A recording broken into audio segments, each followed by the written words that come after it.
Halo, selamat bertemu dengan saya, Feni Usfiani. Pada kesempatan ini saya akan menjelaskan tentang materi karbohidrat. Ya, karbohidrat merupakan salah satu biomolekul ya yang terdapat di alam. Ini merupakan produk pertama yang terbentuk dalam fotosintesis tumbuhan. Dari karbohidrat ini nanti bisa disintesis sejumlah besar senyawa-senyawa lain. Senyawa karbohidrat ini merupakan golongan senyawa karbon yang tersusun dari unsur C, ya, karbon, kemudian H, hidrogen, dan O, oksigen, dengan rumus umum CnH2ON. Nah, karbohidrat memiliki gugus fungsi polihidroksi dengan gugus aldehid atau keton. Nah, kita bisa lihat di sini. Ini adalah contoh monosakarida dengan rumus kimia CH2ON, di mana N sama dengan 3 atau lebih. Nah, kalau gugus karbonilnya, maksudnya gugus CO-nya, terdapat di ujung rantai, maka ini karbohidratnya disebut turunan aldehid, ya, atau aldosa. Tapi kalau gugusnya seperti ini merupakan turunan keton, ya, CO, CH2OH, ya, jadi disebut ketosa.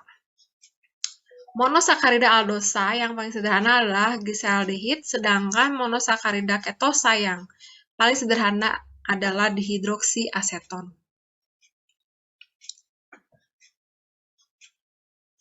Nah, karbohidrat ini adalah senyawa pertama yang dibentuk dalam fotosintesis. Kita akan belajar nanti bahwa ini merupakan senyawa pertama yang nantinya akan menjadi prekursor untuk pembentukan metabolit primer yang lain, bahkan metabolit sekunder pada tanaman-tanaman yang ada di alam. Karbohidrat dapat digolongkan menjadi dua golongan besar, yaitu gula dan polisakarida. Nah, gula dibagi lagi menjadi monosakarida. Ini adalah karbohidrat yang paling sederhana, tidak dapat lagi dihidrolisis, karena memang dia bentuknya monomer. Sementara disakarida, ini adalah gabungan dari dua monosakarida, baik yang sama maupun yang berbeda jenisnya. Sehingga bila dihidrolisis akan memberikan dua monosakarida. Sedangkan trisakarida adalah karbohidrat yang tersusun dari 3 monosakarida, dan begitu seterusnya. Tetrasakarida adalah karbohidrat yang tersusun dari 4 monosakarida, baik yang sama maupun yang berbeda. Monosakarida sendiri dapat digolongkan berdasarkan jumlah atom karbon dalam molekulnya. Jumlah atom C dalam monosakarida adalah 3-9 buah. Namun yang umum dalam tumbuhan adalah 5-7. Monosakarida dengan 3 atom C disebut triosa. Monosakarida dengan 4 atom C disebut tetrosa. Jika jumlah atom C adalah 5, diberi nama pentosa. Dengan rumus umumnya menjadi C5H10O5. Ya, ingat tadi rumus CnH2ON gitu ya. Pentosa terdiri dari beberapa isomer antara lain ribosa, arabinosa, dan silosa. Kemudian beberapa isomer lainnya adalah glukosa, fruktosa, galaktosa, ramnosa, manosa, dan lain-lain. Sementara contoh monosakarida dengan 7 atom C yaitu heptosa adalah pseudoheptulosa.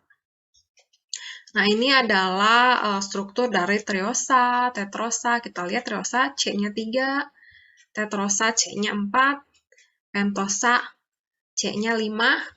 Ya, ingat tadi rumusnya CnH2n. Jadi kalau C-nya 5, H2-nya, H-nya berarti berapa? H-nya berarti 10. Sedangkan O-nya kembali 5 ON ya. ON berarti 5. Itu 2, 3, 4, 5. Nah, begitu seterusnya. Silahkan kalian baca sifat-sifat monosakarida. Nah, monosakarida yang umum terdapat dalam tumbuhan adalah glukosa dan fruktosa.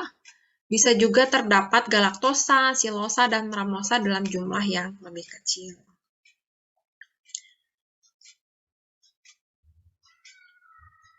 Nah, fungsi utama glukosa adalah sumber energi dalam sel hidup. Glukosa disebut juga gula anggur karena terdapat dalam buah anggur. Gula darah karena terdapat dalam darah, atau dextrosa karena memutarkan bidang polarisasi ke kanan. Jadi sebutannya banyak ya untuk glukosa ini. Bisa disebut gula anggur, gula darah, ataupun dextrosa. Glukosa ini merupakan monomer dari polisakarida terpenting, yaitu amilum, selulosa, dan glikogen. Glukosa merupakan senyawa organik terbanyak, terdapat pada hidrolisis amilum, sukrosa, maltosa, dan laktosa. Nah, di alam, glukosa bisa terdapat dalam buah-buahan dan madu lebah.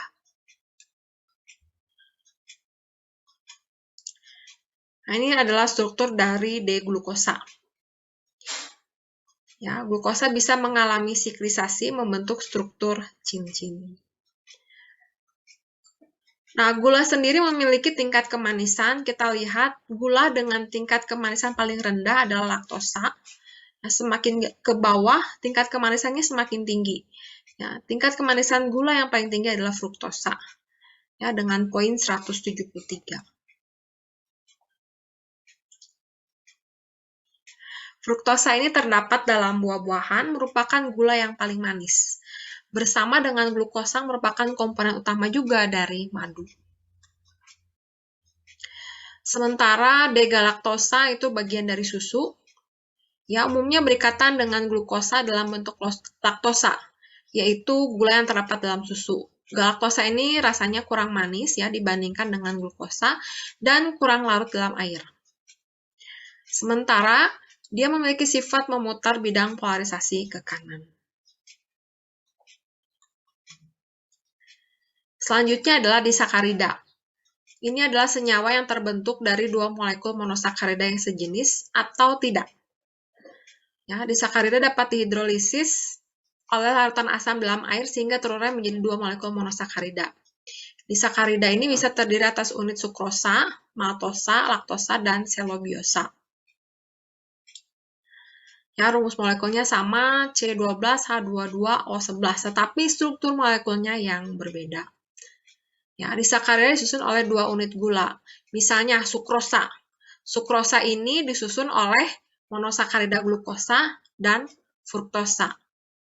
Sementara maltosa, ini tipe ya, maltosa itu terdiri dari monosakarida glukosa dan glukosa.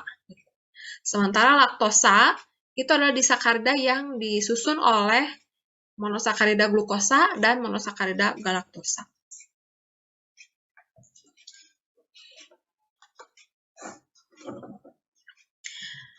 Nah, gula yang kita kenal sehari-hari ya, gula pasir itu adalah sukrosa. Ini berasal dari tebu maupun dari buah bit. Selain itu juga bisa terdapat dalam tumbuhan lain seperti buah nanas dan wortel.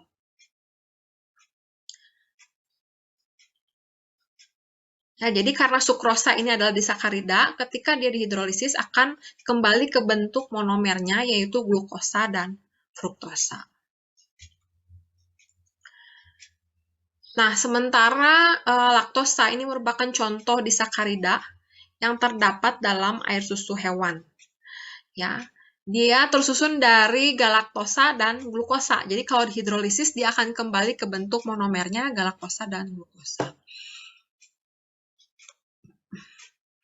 Bentuk disakarida yang lain adalah maltosa. Ya, maltosa ini tersusun dari glukosa dan glukosa. Jadi dia tersusun atas dua molekul glukosa. Kemudian selobiosa ini merupakan unit ulangan dalam selulosa. Ya, ini merupakan struktur pembangun ya dalam tumbuh-tumbuhan. Kita masuk ke polisakarida. Ini merupakan kelas karbohidrat yang mempunyai lebih dari 8 unit monosakarida. Ya, pada umumnya polisakarida mempunyai molekul besar dan lebih kompleks daripada monosakarida dan oligosakarida.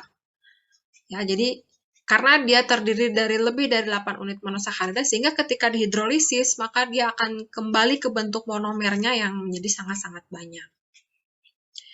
Polisakarida yang terdiri atas satu macam monosakarida saja disebut homopolisakarida. Ini contohnya kanji, glikogen, dan selulosa. Sedangkan yang mengandung senyawa lain disebut heteropolisakarida, itu contohnya heparin. Untuk rumus kimia polisakarida adalah C6H10O5N. Ya. Molekul ini dapat digolongkan menjadi polisakarida struktural, ya, seperti selulosa, asam hyaluronat, dan sebagainya. Sementara polisakarida nutrien seperti amilum, ini pada tumbuhan dan bakteri, glikogen itu terdapat pada hewan, dan paramilum terdapat pada protozoa. Umumnya polisakarida berwarna putih dan tidak berbentuk kristal, tidak mempunyai rasa manis, dan tidak mempunyai sifat reduksi. Berat molekul polisakarida bervariasi dari beberapa ribu hingga lebih dari 1 juta. Nah, polisakarida yang dapat larut dalam air akan membentuk larutan koloid. Beberapa polisakarida yang penting yaitu amilum, glikogen, dekstrin, dan selulosa. Amilum, polisakarida banyak terdapat di alam, ya, di sebagian besar tumbuhan, dan dalam bahasa sehari-hari kita kenal sebagai pati, yang terdapat pada umbi, daun, batang, dan biji-bijian. Nah, polisakarida ini dalam sistem kehidupan ini berfungsi sebagai bahan bangunan, bahan makanan, dan sebagai zat spesifik.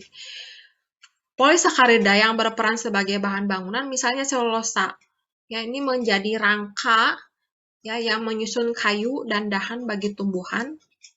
Dan kitin, ya, kitin merupakan polisakarida sebagai struktur kerangka pada bagian luar tubuh serangga. Nah, polisakarida makanan yang lazim adalah pati yang terdapat pada padi dan kentang, dan juga dalam bentuk glikogen pada hewan. Nah, contoh polisakarida zat spesifik adalah heparin. Ini merupakan polisakarida yang mencegah koagulasi darah. Gula dan pati sangat penting dalam ekonomi dan kehidupan manusia karena digunakan sangat luas dalam makanan dan dalam produk-produk farmasi. Ini merupakan contoh polisakarida, ya, amilum. Amilum ini terdiri dari 2 macam polisakarida, yaitu amilosa dan amilopektin. Keduanya merupakan polimer glukosa. Ya, amilosa sendiri itu tersusun atas 250 sampai 3000 unit D glukosa. Sementara amilopektin terdiri atas lebih dari 1000 unit glukosa. Ya, unit glukosa amilosa dirangkaikan dalam bentuk linier oleh ikatan glikosida. Ya, amilosa mempunyai ujung non-reduksi dan ujung reduksi. Ya, berat molekulnya bervariasi dari beberapa ratus sampai 150.000. Amilopektin adalah polisakarida bercabang. Dalam molekul ini, rantai pendek dari rangkaian glikosida, unit glukosa digabungkan dengan rangkaian glikosida lain melalui ikatan glikosida alfa 16. Polisakarida penting lainnya adalah asam hyaluronik. Ini merupakan mukopolisakarida, yaitu suatu senyawa gelatin dengan berat molekul tinggi. Asam hyaluronik disusun oleh unit asam glukoronik dan asetil glukosamin. 2 monosakarida berbeda tersebut dirangkaikan oleh ikatan beta 1,3 untuk membentuk disakarida yang terikat beta 1,4 dengan unit ulangan berikutnya. Kemudian polisakarida penting lainnya adalah glikogen. Ini merupakan bentuk cadangan glukosa pada sel-sel hewan maupun manusia yang disimpan di hati dan otot. Glikogen merupakan polimer alfa 1 dari glukosa dan umumnya mempunyai ikatan cabang alfa 16 untuk setiap satuan glukosa. Nah, karbohidrat itu sendiri sangat melimpah di alam, ya. Mungkin karena luasnya, karena peran dan fungsi karbohidrat ini yang cukup banyak. Kita lihat satu-satu. Peran dalam biosfer. Ya, karbohidrat ini merupakan hasil pertama dalam fotosintesis, hasil utama dalam fotosintesis. Jadi, sebagai hasil fotosintesis, karbohidrat ini menjadi makanan bagi hampir seluruh kehidupan di bumi, baik secara langsung maupun tidak langsung. Ya, organisme autotrof seperti tumbuhan hijau, bakteri, dan alga fotosintetik memanfaatkan hasil fotosintesis secara langsung. Sementara organisme heterotrof termasuk manusia ini benar-benar tergantung pada organisme autotrof tadi untuk mendapatkan makanan. Ya, pada proses fotosintesis, karbon dioksida diubah menjadi karbohidrat yang kemudian dapat digunakan untuk mensintesis materi organik lainnya. Karbohidrat yang dihasilkan oleh fotosintesis ialah gula berkarbon 3 yang dinamai gliseraldehid 3-fosfat. Senyawa ini kemudian menjadi senyawa dasar ya, bahan dasar dalam memproduksi senyawa-senyawa lain. Misalnya glukosa, selulosa, dan pati. Kemudian peran karbohidrat yang kedua adalah sebagai bahan bakar dan nutrisi. Ya, monosakarida khususnya glukosa merupakan nutrien utama sel. Misalnya pada vertebrata, glukosa mengalir dalam aliran darah sehingga tersedia bagi seluruh sel tubuh. Sel-sel tubuh menyerap glukosa, mengambil tenaga yang tersimpan dalam molekul tersebut pada proses respirasi seluler untuk menjalankan sel-sel tubuh. Selain itu, kerangka karbon monosakarida juga berfungsi sebagai bahan baku untuk sintesis jenis molekul organik kecil lainnya. Peran karbohidrat yang ketiga adalah sebagai cadangan energi. Nah, polisakarida bisa disimpan sebagai materi simpanan atau cadangan yang nantinya akan dihidrolisis untuk menyediakan gula bagi sel ketika diperlukan. Misalnya pati merupakan suatu polisakarida simpanan pada tumbuhan. Tumbuhan menumpuk pati sebagai granul atau butiran di dalam organel plastid termasuk glukosa. Termasuk kloroplas maksud saya. Dengan mensintesis pati, tumbuhan dapat menimbun kelebihan glukosa. Glukosa merupakan bahan bakar sel yang utama, sehingga pati merupakan energi cadangan. Nah, berbeda halnya dengan tumbuhan, ya, kalau hewan menyimpan polisakarida dalam bentuk glikogen, ya, termasuk kita nih manusia menyimpan glikogen, ya, terutama dalam sel hati dan juga sel otot. Peran karbohidrat yang keempat adalah sebagai materi pembangun.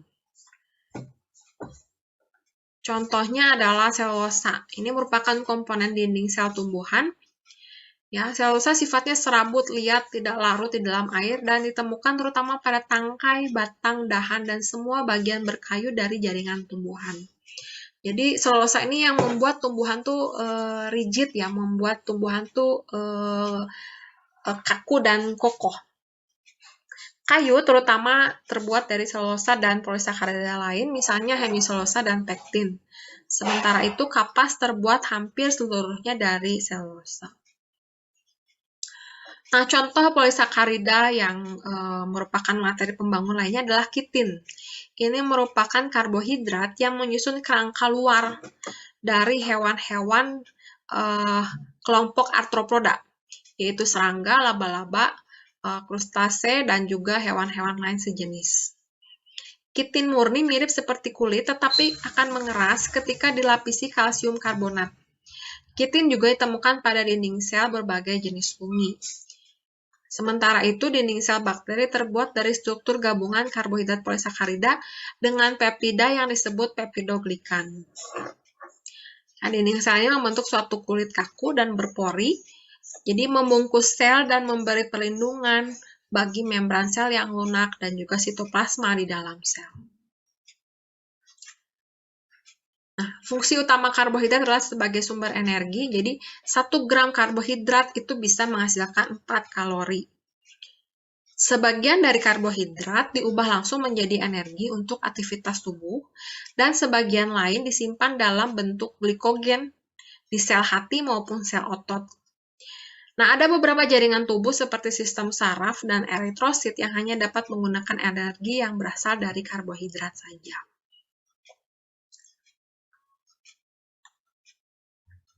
Nah, ini beberapa fungsi karbohidrat. Ya. 1, menjaga dan mempertahankan kerja sel-sel otak dan lensa mata. 2, mengatur proses metabolisme tubuh. 3, menjaga keseimbangan asam dan basa. 4, membentuk struktur sel, jaringan, dan organ tubuh. 5, membantu penyerapan kalsium khusus karbohidrat dan dari jenis laktosa. 6, melindungi protein agar tidak terbakar sebagai penghasil energi. 7, membantu metabolisme lemak dan protein. Dengan demikian dapat mencegah terjadinya ketosis dan pemecahan protein yang berlebihan. 8. Di dalam hepar, karbohidrat berfungsi untuk detoksifikasi zat-zat toksik tertentu. 9. Beberapa jenis karbohidrat mempunyai fungsi khusus dalam tubuh. Ribosa contohnya merupakan komponen yang penting dalam asam nukleat, ya, DNA dan RNA. Kemudian selain itu beberapa golongan karbohidrat yang tidak dapat cerna ini mengandung serat berguna untuk pencernaan seperti selulosa, pektin, dan lignin. Nah, kita masuk ke kegunaan umum karbohidrat. Ya, maupun kegunaan karbohidrat dalam bidang farmasi. Nah, dalam kehidupan manusia seperti yang sudah sempat juga disinggung di pembicaraan sebelumnya bahwa karbohidrat ini sangat dibutuhkan karena bisa berperan sebagai makanan. Ya, ini dalam bentuk amilum, kemudian bisa sebagai bahan pakaian yaitu selulosa, kemudian juga sebagai bahan untuk membuat pemukiman ya karena karbohidrat ini menyusun kayu maupun selulosa. Juga bisa menjadi bahan baku kertas. Nah, sementara di bidang farmasi, karbohidrat memiliki berbagai fungsi sebagai zat pembantu, misalnya memberi bentuk pengisi pada sediaan kapsul dan tablet, sebagai bahan pemanis, sebagai bahan pensuspensi, dan lain-lain. Nah, karbohidrat banyak digunakan antara lain sebagai sirup, bahan pensuspensi, kultur media bakteri, dan bahan penolong pembuatan tablet. Nah, beberapa karbohidrat dan turunannya juga dapat digunakan sebagai bahan obat. Nah, contohnya pektin yang digunakan untuk pengobatan diare. Nah, penelitian terakhir menunjukkan bahwa beberapa jenis karbohidrat memiliki efek farmakologis sebagai imunostimulan dan pencegah kanker. Fiber merupakan simplisia karbohidrat yang kembali populer dan terbukti memiliki berbagai khasiat. Karena manfaatnya begitu banyak, maka karbohidrat penting dibicarakan dalam farmakognosi. Nah, simplisia karbohidrat ya, yang contohnya monosakarida, yaitu glukosa. Nama lainnya dektrosa atau alfa-D-glukopiranosa. Ini adalah gula yang biasanya diperoleh dengan hidrolisis dari amilum. Ini sudah saya jelaskan di slide sebelumnya. Ini secara alami bisa terdapat dalam buah anggur, buah juniperi, cherry, stroberi, blueberry, dan buah-buahan lain. Nah, glukosa ini juga bisa diperoleh dengan cara hidrolisis glukosida alami tertentu. Dalam skala industri, glukosa dibuat dengan hidrolisis amilum dengan asam encer. Setelah dihidrolisis, asam dinetralkan dengan natrium karbonat, dan warna larutan dihilangkan lalu diuapkan dalam hampa udara sampai menjadi sirup. Dengan proses hidrolisis yang terjadi tidak secara sempurna, maka di dalam larutan tersebut tidak hanya mengandung glukosa saja, tapi juga bisa berisi disakarida, trisakarida, maupun tetrasakarida.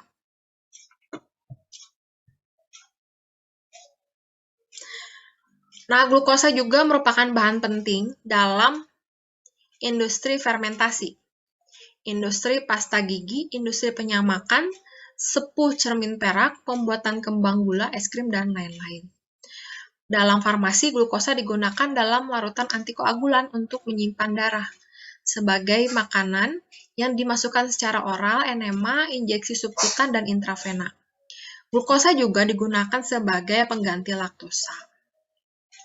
Nah, contoh sediaan farmasi glukosa yang digunakan dalam pengobatan yaitu injeksi dekstrosa dan natrium klorida, larutan antikoagulansia dekstrosa, natrium sitrat dan asam sitrat, sirup hipofosfit, tablet dekstrosa dan natrium klorida, dan juga injeksi bismut.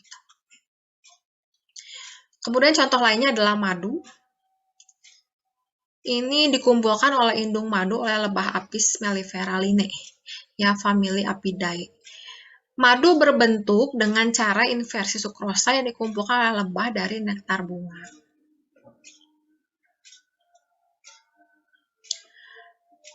Nah, madu ini merupakan cairan kental seperti sirup berwarna coklat kuning muda sampai coklat merah. Pada waktu masih segar, madu berwarna bening. Tapi lama-kelamaan menjadi keruh berbutir-butir karena terjadinya kristalisasi dekstrosa. Ya, baunya khas, rasanya manis dan sedikit getir. Bau dan rasa madu bermacam-macam tergantung jenis bunga atau nektar. Secara mikroskop, madu menunjukkan adanya butir-butir serbuk sari yang dapat menjadi petunjuk terhadap bunga-bunga asal atau sumbernya.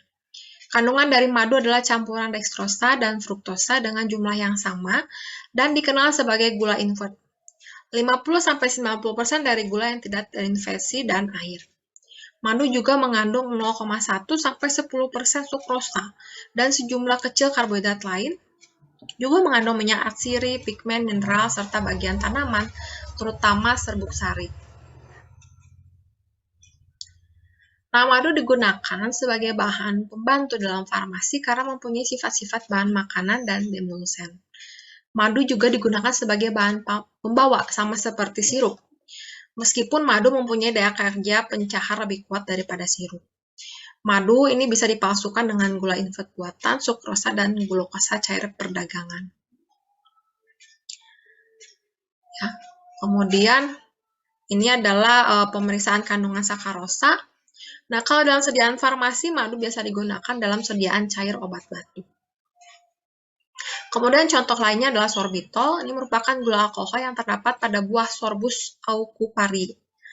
Ya, ini dari famili Rosaceae dan sedikit dalam air kelapa, Cocos nucifera. Nah, ini ada ini ya, harusnya nama Latin tuh italik ya, ditulis miring.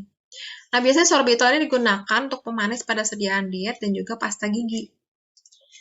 Ya, kemudian ini hanya sedikit diabsorpsi dan sulit dimetabolisme sehingga nilai kalorinya lebih rendah daripada glukosa. Nah, pemakaian sorbitol lainnya adalah sebagai pelembab pada sediaan kosmetik dan juga pembentuk gel transparan. Kemudian kita masuk ke disakarida, ini contohnya adalah sukrosa. Tadi sudah dijelaskan tentang sukrosa ya di slide sebelumnya.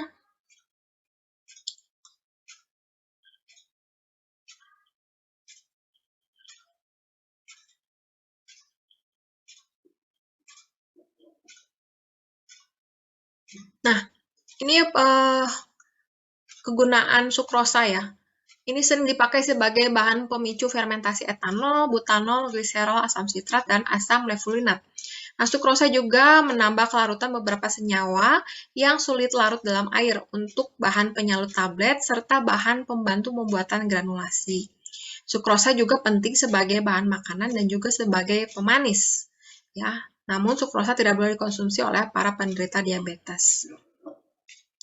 Dalam saluran pencernaan, sukrosa tidak diserap sebelum mengalami hidrolisis oleh enzim invertase menjadi glukosa dan fruktosa.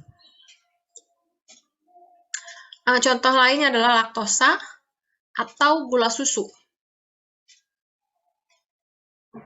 Nah, tadi sudah dijelaskan ya, laktosa itu merupakan disakarida ya.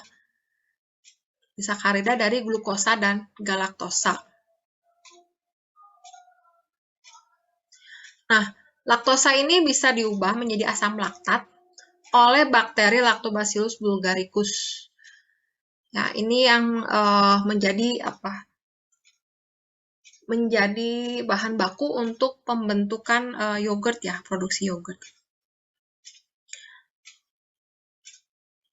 Produk yang mengandung laktosa antara lain saccharotic ferrot karbonat, NF, IPK, opium powder NF, BP, dan susu lembu juga merupakan sumber laktosa. Kita masuk ke polisakarida, ini contohnya amilum. Tadi sudah dijelaskan ya tentang struktur dan juga karakteristik dari amilum.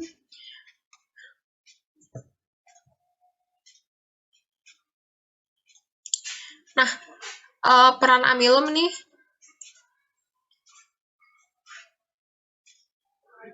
pada bidang lain digunakan sebagai bahan perekat kertas, perekat pakaian, sebagai kanji untuk pakaian, dan penggunaan lain.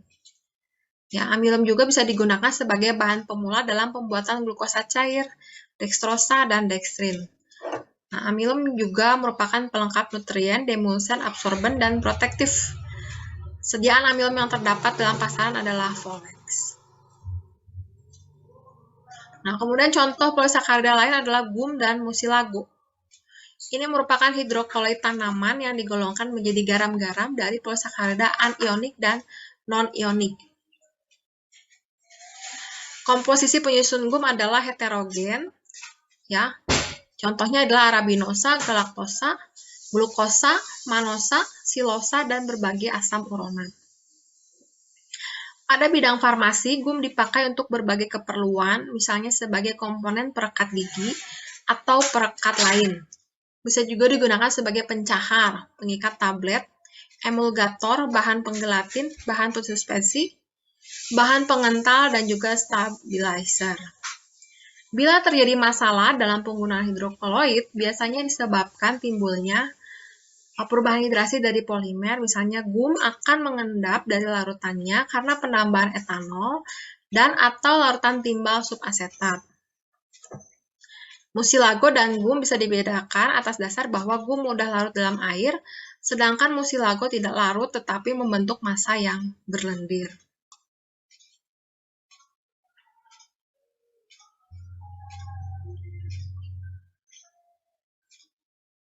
Nah, kita masuk ke gum Arab atau gum akasia. Ini merupakan eksudat dari ranting akasia Senegal. Juga gum tragakan ya. Ini eksudat yang keluar dari cabang Astragalus.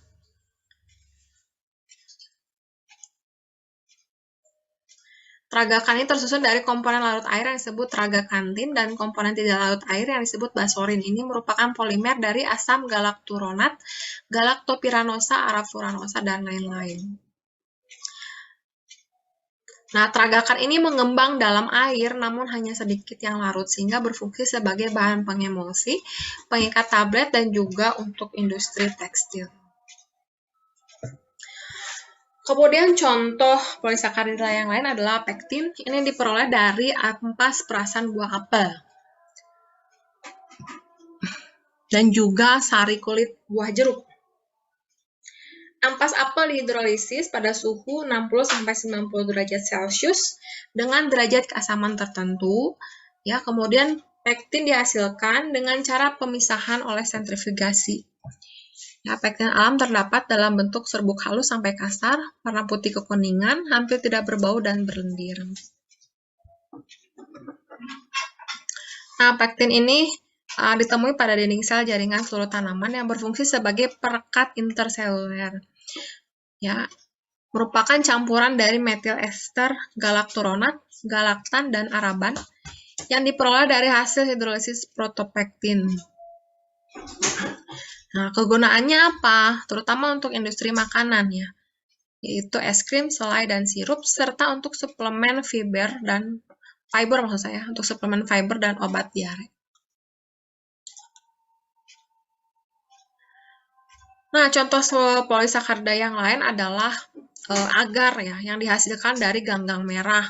Ini contohnya Gelidium amansi, Gelidium cartilagenum. Nah, ini nama-nama latin dari ganggang, harusnya ini italik ya. Harusnya penulisannya italik. Jadi ganggang dipanen dari ganggang liar atau dari hasil budidaya. Nah, agar itu sendiri merupakan campuran dari agarosa dan agaropektin. Ya, agarosa merupakan polimer galaktosa yang netral. Sedangkan agaropektin merupakan polisakarida tersulfonasi. Ya. Nah, ini agar-agar ini bisa digunakan ya untuk elektroforesis, kromatografi, dan juga untuk makanan.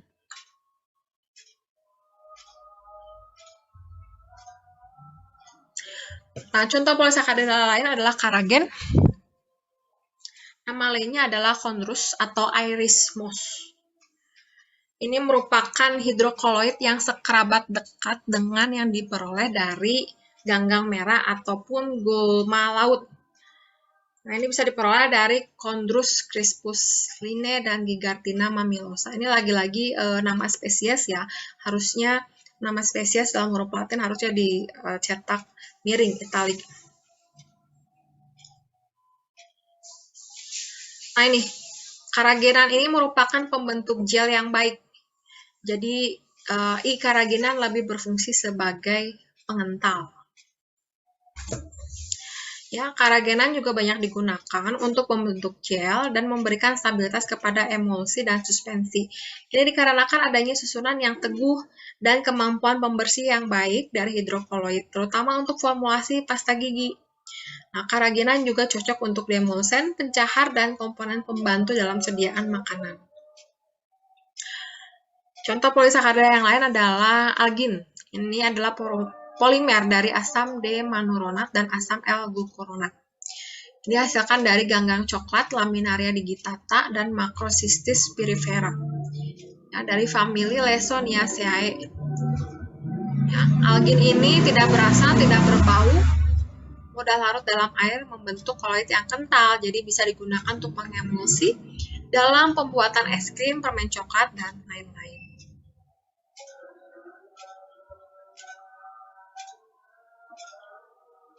Nah, contoh polisakarida yang lain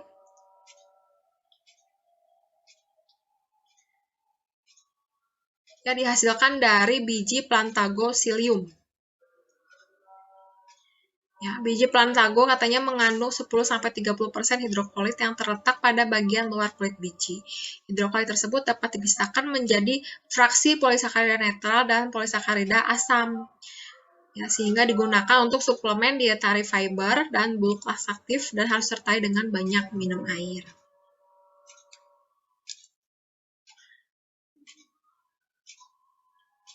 Nah, contoh polisakarida yang lain adalah fiber ya, komponen dinding sel tumbuhan yang tidak tercerna. Fiber ini sendiri merupakan susunan dari berbagai jenis karbohidrat dan lignin. Fiber dapat dikelompokkan menjadi yang larut air, ini terdiri dari pektin, gom. Sementara yang tidak larut air tersusun dari selulosa dan hemiselulosa. Nah, kalau untuk tujuan non-laksan, ya sumber fibernya adalah psyllium, gum guar, glukomanan, gum karaya, dan pektin. Nah, fiber ternyata memiliki kemampuan mengikat asam empedu sehingga menurunkan kadar kolesterol dan LDL, low density lipoprotein. Fiber juga memperlambat pengosongan lambung sehingga mengurangi laju peningkatan kadar gula darah, memperlama rasa kenyang, serta menyempurnakan pencernaan. Nah, jadi cocok untuk diet ini. Selain itu, fiber juga mempercepat laju pengosongan usus besar sehingga mengurangi resiko kanker kolon. Ya, menyehatkan pencernaan. Fiber dapat menyebabkan konstipasi jika tidak disertai minum air yang banyak. Sumber fiber banyak terdapat pada bahan makanan nabati seperti sayur mayur, buah-buahan, biji-bijian, dan kacang-kacangan. Ya, itu mungkin yang ingin saya bagikan ya tentang karbohidrat ya. Mulai dari monosakarida, disakarida, polisakarida, baik dari strukturnya, kemudian karakteristiknya, kegunaannya secara umum maupun di bidang farmasi. Setelah ini silakan kalian kerjakan kuis di e-learning ya. Selamat belajar, selamat mengerjakan, semoga sukses selalu.